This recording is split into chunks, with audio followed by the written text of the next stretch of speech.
Haleluya.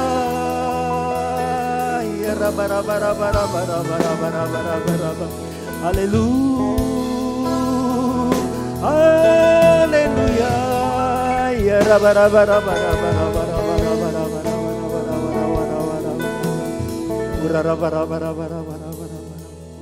Bapa, kami bersyukur, kami telah memuji, menyembah Engkau. Kiranya semua boleh merupakan dupa yang harum di hadapan-Mu. Terima kasih Tuhan, segala kesempatan yang Kau berikan bagi kami.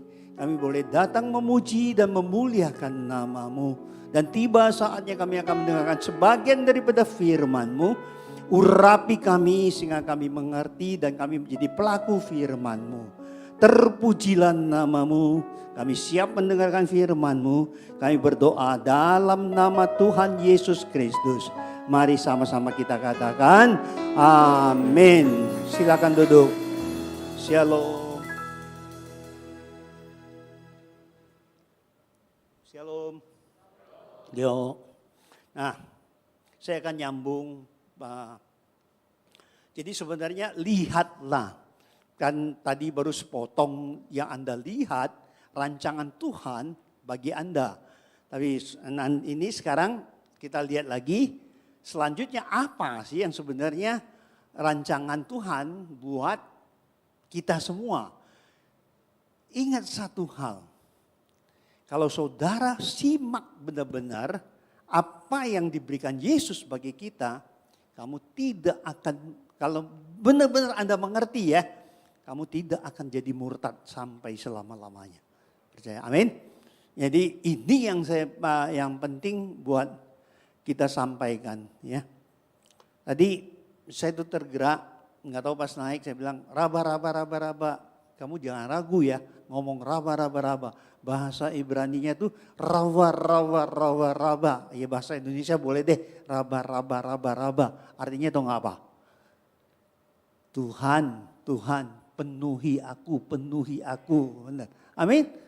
Ya benar, coba silakan buka kalau nggak percaya, gitu loh. Ini abundance me, gitu loh. Ya, artinya kamu tambahkan terus, ya, hikmat yang dari Tuhan. Saya tidak sanggup untuk menyampaikan apapun kalau tidak Tuhan yang berikan. Amin. Jadi kita tetap bersyukur apapun yang Tuhan berikan. Nah, saya sangat bersyukur. Kalau saudara ngerti tadi yang pertama saya sampaikan, Yesus mati, ya. Kemudian 3 hari dia bangkit, itu fakta. Ya, faktanya kenapa? Gini,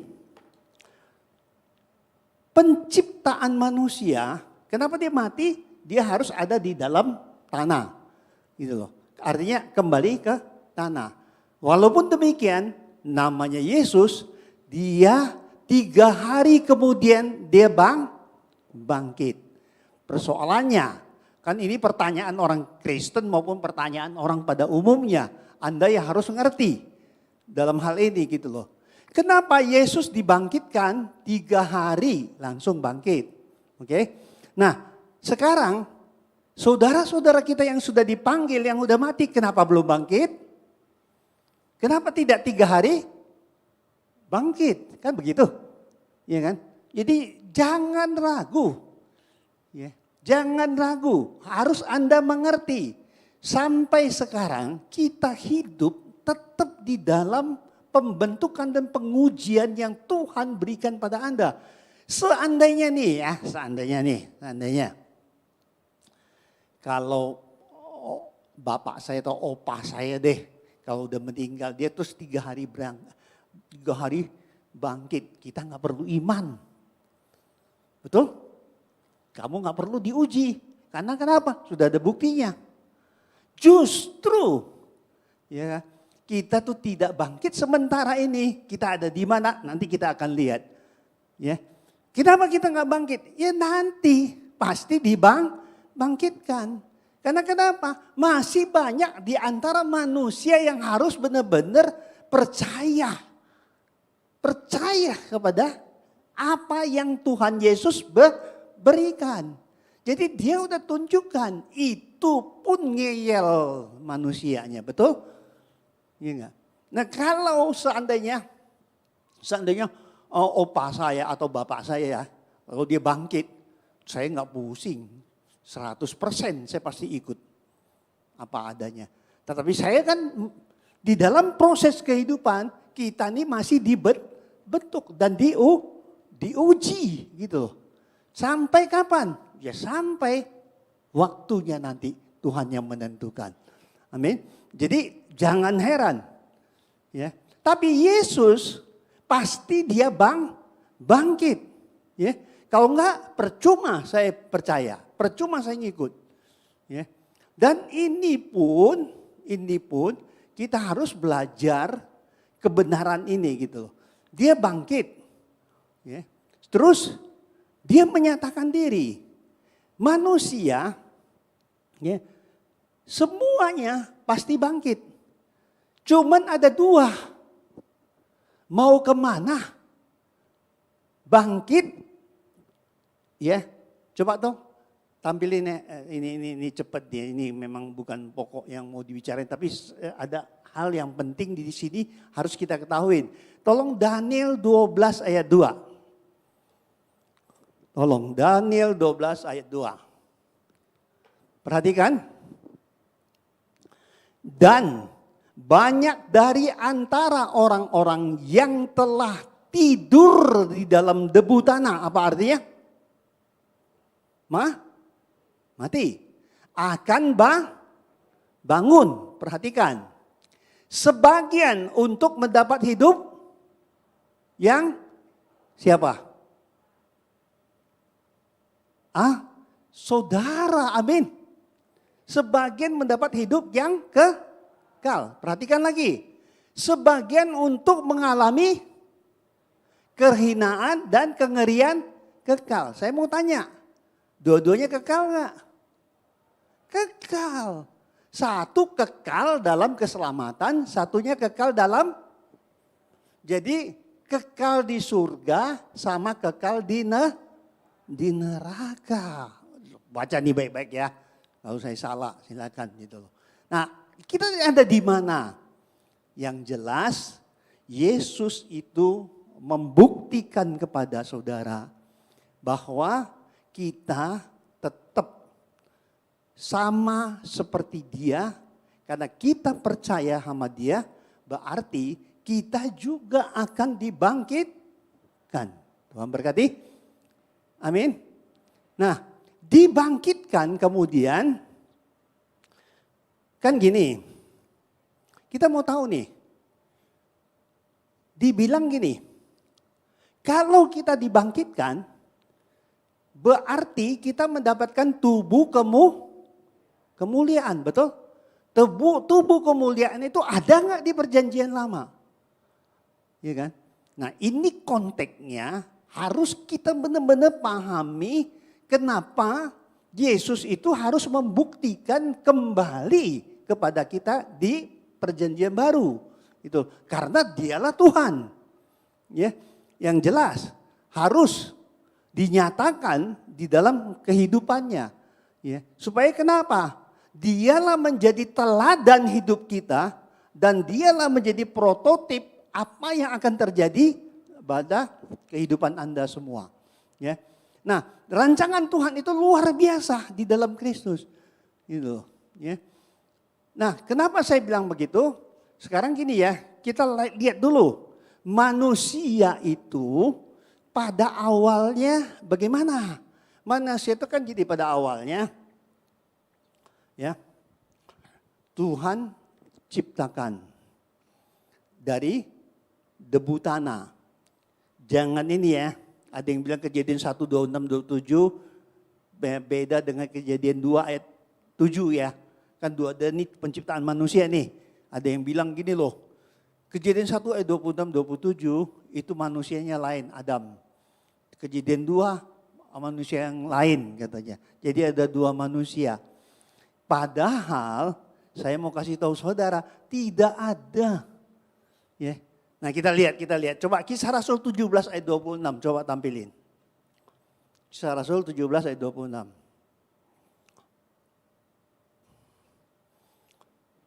Kisah Rasul 17 ayat 26. Dari satu orang saja ia telah menjadikan semua bangsa dan umat manusia untuk mendiami seluruh muka bumi, dan ia telah menentukan musim-musim bagi mereka dan batas-batas kediaman mereka. Satu orang apa beberapa orang? Satu orang. Ya. Nah, bagaimana? Terus ada kan kalimat, ya masa sih Pak? Buktinya katanya, anaknya Adam kawin sama siapa katanya. Iya kan? Kawin sama siapa? Saudara harus tahu satu ini. Yang dia kawinin itu juga anak Adam. Kenapa? Dulu nih ya. Pertama Tuhan menciptakan manusia dari debu tanah, dihembusan roh. Waktu Tuhan menciptakan perempuan ya, bukan Hawa ya. Ya. Waktu Tuhan menciptakan perempuan, ya, waktu menciptakan perempuan dari mana? Tulang rusuknya Adam. Kalau bahasa Ibrani itu jelas, kalau laki-laki itu dipanggil Is. Ya, kalau perempuan itu Isah. Jadi artinya apa? Artinya perempuan itu bagian daripada laki-laki.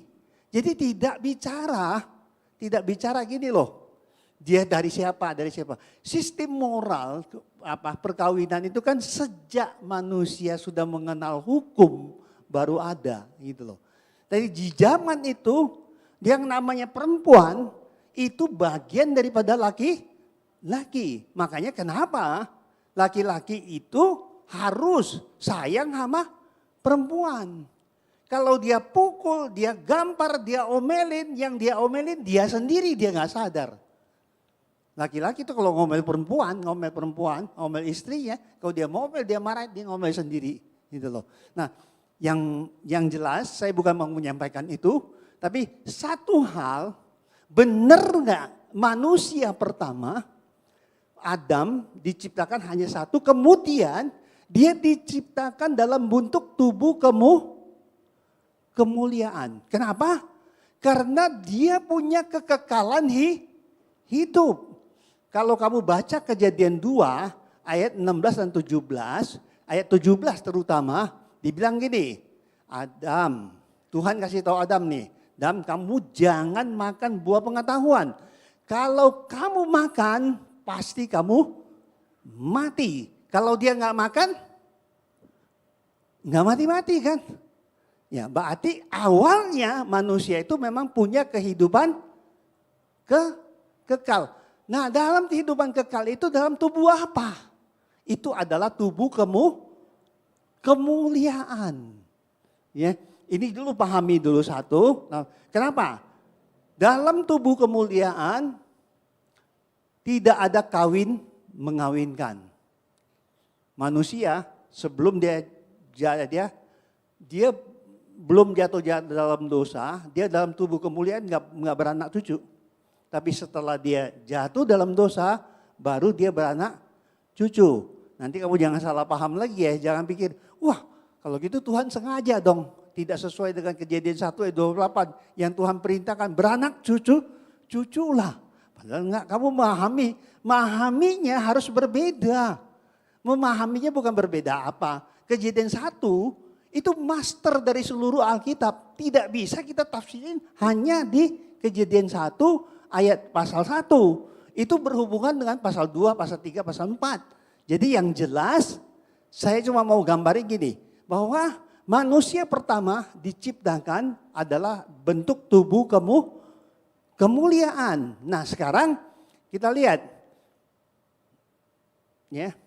Kemudian kan dalam perjalanannya manusia jatuh dalam dosa. Tolong dong Roma 3 ayat 23. Roma 3 ayat 23. Perhatikan. Karena semua orang telah berbuat dan telah kehilangan perhatikan ya, kehilangan kemuliaan. Nah, pertanyaan kita, yang dimaksud kehilangan kemuliaan Allah itu apa? Gitu loh. Nah, saya percepat, coba perhatikan. Memperhatikan, tolong tampilin Kejadian 6 ayat 3, coba. Kejadian 6 ayat 3, perhatikan. Berfirmanlah, Rohku tidak akan selama-lamanya tinggal dalam manusia. Saudara perhatian ya. Kalimat ini mengandung dua arti. Pertama, dibilang ini, Rohku tidak akan selama-lamanya tinggal dalam manusia. Artinya, yang pertama artinya, benar gak sih tadinya selamanya? Kalau menurut kalimat ini, betul? Awalnya selamanya. Karena dia jatuh dalam dosa, kalimat pengertian yang kedua, Rohku tidak akan selama-lamanya, artinya sejak dia jatuh dalam dosa, Roh Allah itu ninggalin manusia. Nah, apa yang hilang? Berarti yang hilang juga tubuh kemuliaan. Mulai ngerti ya? Hilang tubuh kemuliaan. Nah, kita lihat kembali ke kebangkitan Yesus. Ya, kita lihat kebangkitan Yesus. Ya. Yesus bangkit dalam bentuk tubuh kemuliaan. Seperti apa tubuh kemuliaan itu? Ya. Nah, kita kan lihat, coba kita lihat ya, kita lihat. Seperti apa tubuh kemuliaan itu kita lihat. Coba dong, Didi tolong kalau bisa diurut-urut, dicatat. Nanti saudara jadi dapatkan pengertian yang luar biasa. Jadi kenapa Yesus harus lakukan itu, membuktikan itu gitu loh kepada kita. Supaya kita tuh tahu persis apa sih rancangan Tuhan itu kalau kita mengikut Yesus. Ya, saudara akan bisa melihat dengan sendiri luar biasanya Anda menjadi pengikut Kristus gitu loh. Ya. Nah, kita lihat coba Yohanes, tolong tampilin Yohanes 20 dari ayat 24 sampai ayat 28. Perhatikan. Ya, Yohanes 20 ayat 24 sampai 28. Ya. Tetapi Thomas, seorang dari ke-12 murid itu yang disebut Didimus tidak ada bersama-sama mereka ketika Yesus datang di situ. Nggak ada ya Thomasnya ya. Lanjut. Maka kata murid-murid yang lain itu kepadanya, kami telah melihat Tuhan. Tetapi Thomas berkata kepada mereka, sebelum aku melihat bekas paku pada tangannya dan sebelum aku mencucukkan jariku ke dalam bekas paku itu, dan mencucukkan tanganku ke dalam lambungnya, sekali-kali aku tidak percaya. Dia nggak percaya. Saya belum ada bukti katanya.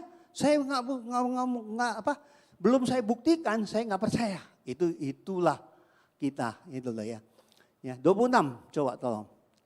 8 hari kemudian murid-murid Yesus berada kembali dalam rumah itu. Dan Thomas bersama-sama dengan mereka. Sementara pintu-pintu terkunci. Yesus datang dan ia berdiri di tengah-tengah mereka dan berkata, damai sejahtera bagimu. Sekarang saya tanya, dari mana Yesus masuk? Padahal pintu-pintu terkunci. Betul? Kan itu kan? Sementara pintu-pintu terkunci, Yesus datang dan ia berdiri di tengah-tengah mereka dan berkata, damai sejahtera bagimu. Nah sekarang saya tanya, pintu dikunci. Kenapa waktu itu murid-murid Yesus itu ketakutan, ya, ketakutan. Akhirnya mereka mengunci diri, mereka menghindar dari cemooh orang dan semua juga penghinaan orang. Mereka tutup, mereka kunci pintu, mereka ada di dalam. Nah pertanyaannya, Tahu-tahu Yesus datang. Dari mana Yesus datang? Berarti tubuh kemuliaan itu tubuh yang tidak bisa dibatasi.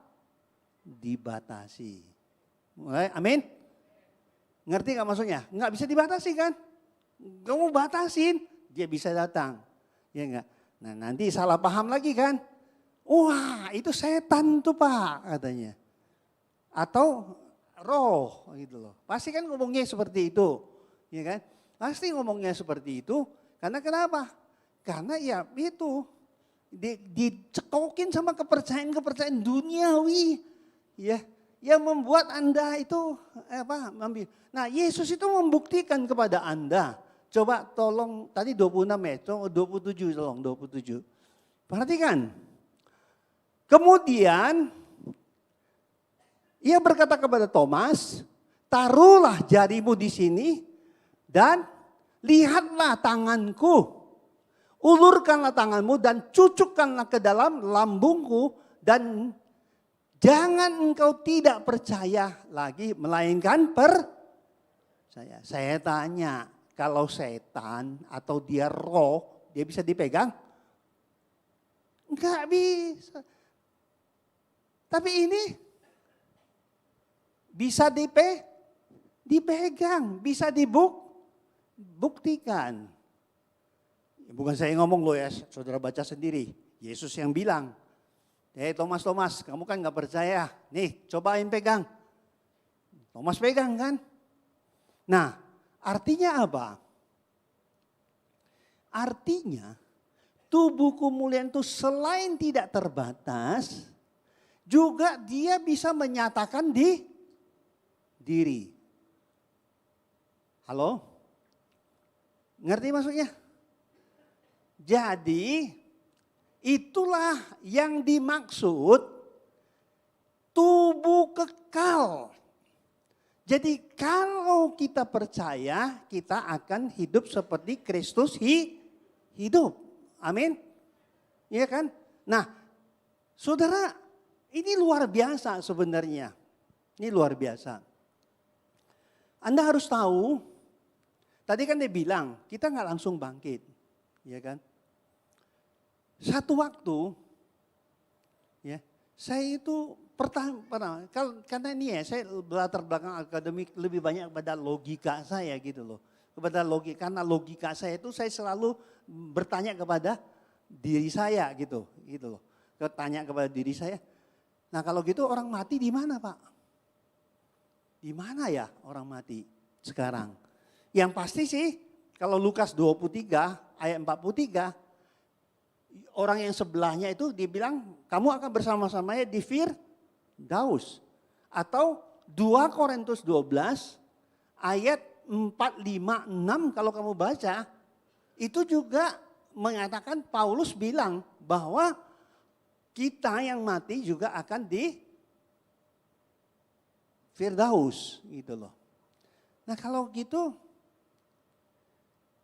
yang tidak mati di dalam Kristus di mana? Nah kita lihat ya. Anda akan lihat keistimewaan Anda di dalam Kristus. Itu yang paling penting bagi kehidupan Anda. Amin. Itu keistimewaan yang Anda miliki waktu kamu percaya ikut hidup seperti Kristus hidup gitu loh. Nah kita lihat. Tolong dong, Mazmur 49 ayat 14 coba, dari 14, 15, coba, 16 coba. Oke, 15. Oke, perhatikan ya. Seperti domba, mereka meluncur ke dalam dunia orang mati, digembalakan oleh maut. Tahu gak apa artinya? Mereka turun langsung ke kubur, perawakan mereka hancur. Dunia orang mati menjadi tempat kediaman mereka. Tahu gak artinya apa? Coba perhatikan. Seperti domba, mereka meluncur ke dalam dunia orang mati, digembalakan oleh Maut, siapa itu maut? Setan. Makanya sebenarnya kalau ada penampakan orang yang meninggal kepada kamu, jangan percaya. Nah, kenapa?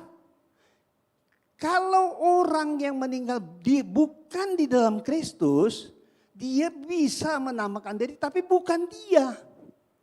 Digembalakan itu artinya apa? Dikuasai oleh setan. Mulai ngerti ya? Berarti dikuasai oleh setan. Jadi yang kamu lihat itu siapa? Setan. Yang mirip dengan orang itu. Kenapa? Karena dia digembalakan oleh setan. Baca baik-baik. Ya. Ya, ini penting bagi kita. Ini harus mengerti gitu loh. Tetapi kamu yang percaya kepada Yesus, kita lihat. Tolong ayat 16.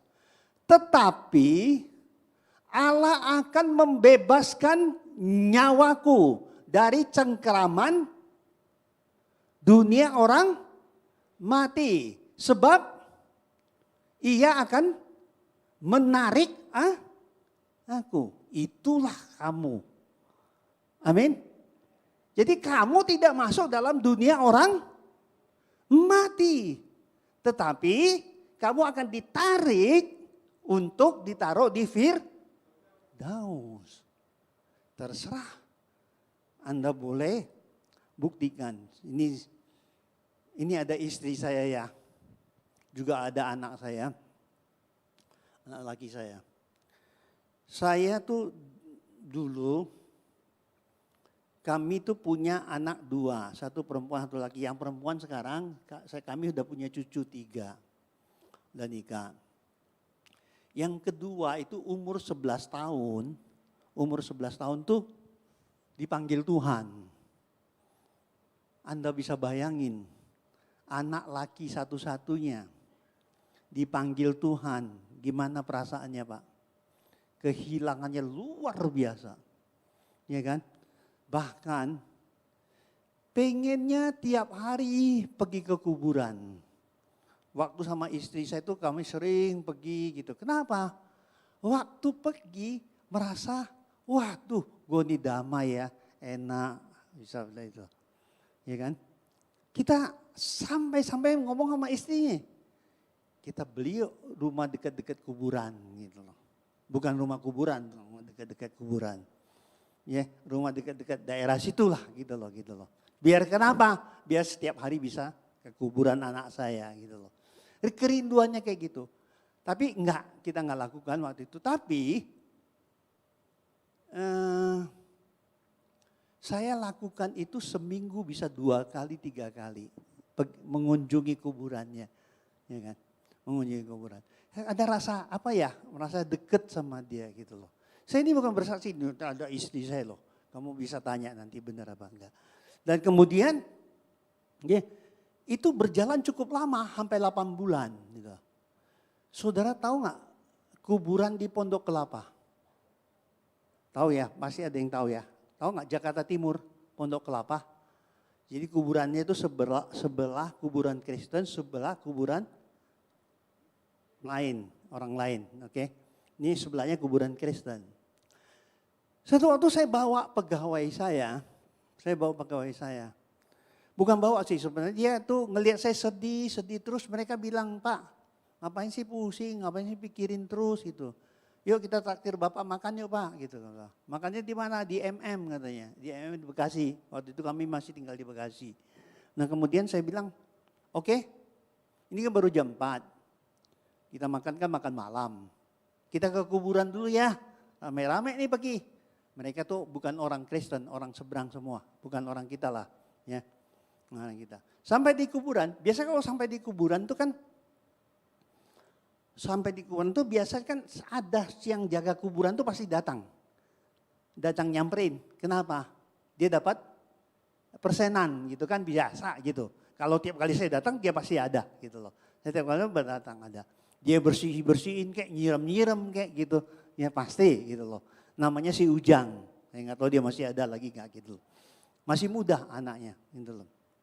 Nah waktu sampai di sana pegawai saya itu bukan orang Kristen, orang luar lah, orang di luar kita. Ya. Mereka tanya begini, ada satu namanya Pak Surya. Dia itu nanya ke si Ujang. Ujang, kamu kan jaga kuburan. Kamu pernah lihat setan nggak, Jang, katanya. Kan ngomongnya di depan kuburan anak saya tersinggung, Pak. Saya benar-benar tersinggung. Tersinggungnya kenapa? Kalau dia bilang, gue pernah lihat anaknya om ini keluar, gimana? Iya kan? Saya berpikir dia akan jawab, apa kalau dia jawab begitu, gimana jadinya saya gitu loh. Iya kan? Kan gak enak kita dengarnya gitu loh.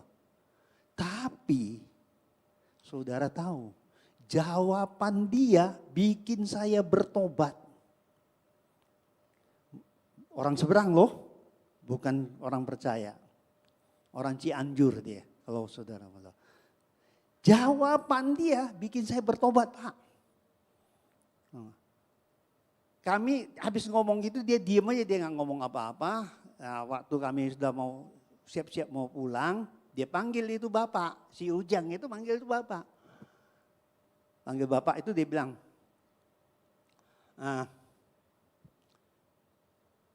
Pak, bapak mau ketemu setan, Pak, katanya.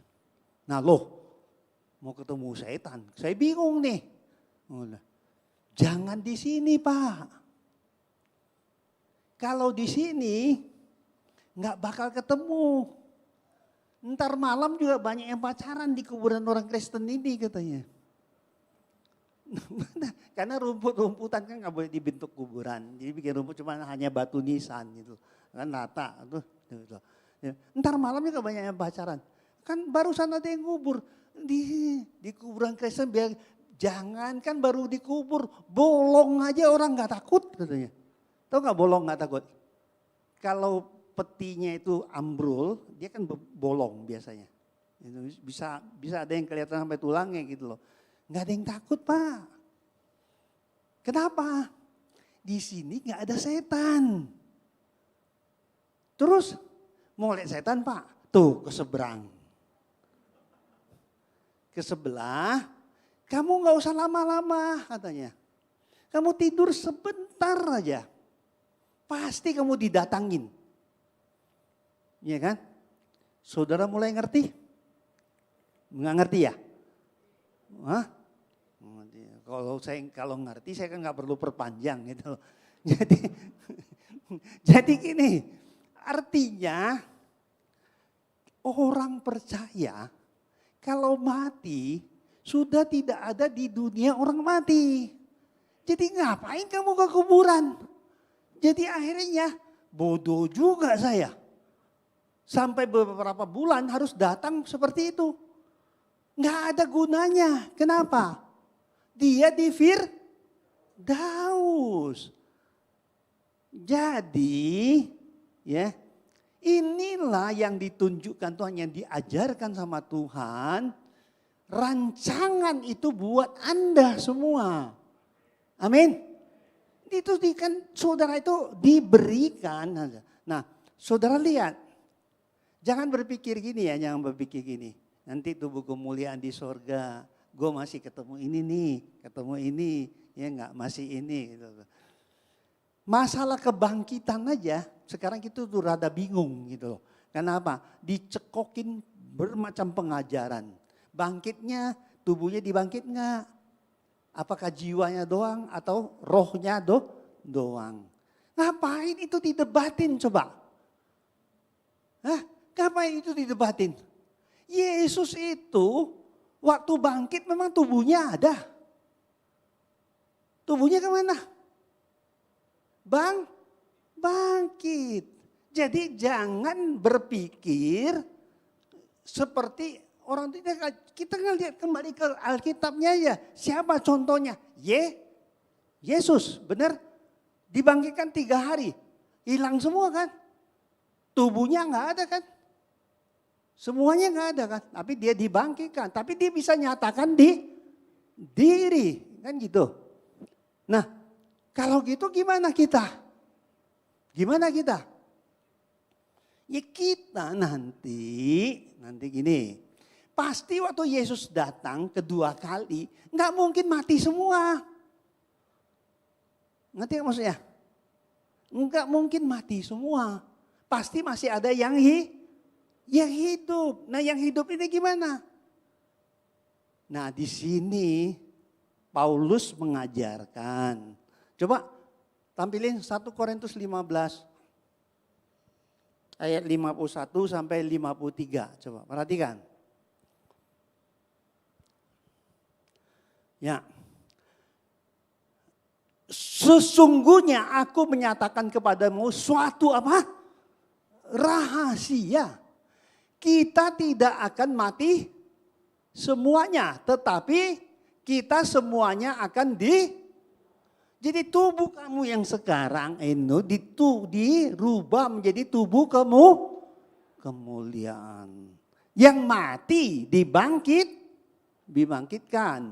Ya, dalam tubuh kemuliaan. Yang hidup diubahkan. Jadi tubuh kemuliaan itu seperti apa? Gitu loh. Nah kan pengen tahu kan, ingin tahu. Coba 1 Korintus 15, kalau kamu mau paham, kamu harus catat, Anda harus baca sendiri di rumah gitu ya. Saya nggak bisa ini, karena ini kan singkat waktunya gitu ya. Tapi kalau kamu catat, kamu baca lagi, pasti kamu mengerti. Ya. Nah, tubuh kemuliaan itu seperti apa? Coba ayat 42, tolong. 1 Korintus 15 ayat 42. Ya, perhatikan ya. Demikianlah pula halnya dengan kebangkitan orang mati. Ya, ditaburkan dalam kebinasaan, dibangkitkan dalam artinya tubuh apa? Kekal. Berarti kamu di dalam Kristus, Anda akan mendapatkan tubuh yang kekal. Tubuh kemuliaan yang kekal. Amin. Ya. Perhatikan. Yang tidak bisa binasa. Coba lihat 43. Ditaburkan dalam kehinaan. Sekarang kan gini. Ya, benar apa enggak sih? Ada enggak yang sempurna semuanya tubuhnya? Enggak ada. Yang paling cantik pun di dunia, kalau kamu perhatikan nih baik-baik, pasti ada ininya, celah ininya, lemahnya. Enggak mungkin bisa semua. Ya, apalagi sakit-sakitan dan segala. Itu dalam kehinaan. Dibangkitkan dalam kemuliaan. Ini perhatikan. Ditaburkan dalam kelemahan, dibangkitkan dalam kekuatan. Tuhan berkati. Amin. Nah itu semuanya kembali. Ya, kamu harus lihat. Itulah rancangan Tuhan buat Anda. Dengan kebangkitannya. Amin. Ya, itu yang saudara mesti tahu dan saudara miliki. Kalau di luar itu saya tidak tahu. Tapi yang jelas kalau yang di luar itu pasti menjadi di bawah kuasa si maut. Atau di dalam dunia orang mati gitu loh. Ini jangan bilang, oh itu kan perjanjian lama Pak. Perjanjian baru ada enggak? Ada. Coba dong Kisah Rasul 2 ayat 27. Terus Kisah Rasul 2 ayat 31. Itu kan perjanjian baru. Itu ada. Ya. Nih. Kisah Rasul 2 ayat 31 deh. Kisah Rasul 2 ayat 31. Karena itu ia telah melihat ke mana? Ke depan. Dan telah berbicara tentang kebangkitan Mesias. Ya, ketika ia mengatakan bahwa ia tidak ditinggalkan di dalam dunia orang mati. Dan bahwa dagingnya tidak mengalami Nasaan. Jadi saudara nanti dibangkitkan utuh nggak? Utuh. Dalam tubuh kemuliaan. Nah, Yesus itulah menjadi gambaran bagi kita, apa yang dia buktikan itu adalah rancangan dia buat Anda semua yang percaya. Amin. Tuhan berkati.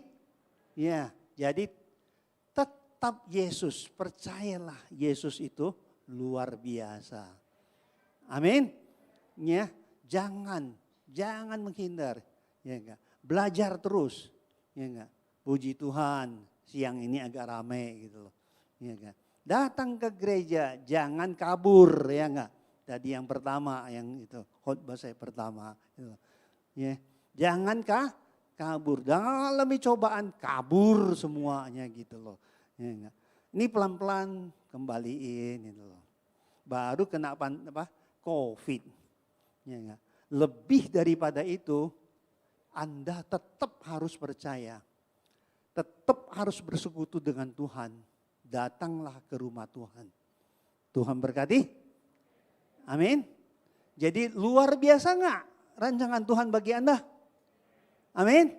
Ya, saya akhiri sampai sini. Mari kita tundukkan kepala kita. Kami sangat bersyukur Bapa atas segala kebaikan, rancangan-Mu yang luar biasa. Kedepannya kami tahu kami akan hidup seperti apa. Dan kami juga percaya kuasa Tuhan menyertai kami dan memberkati kami.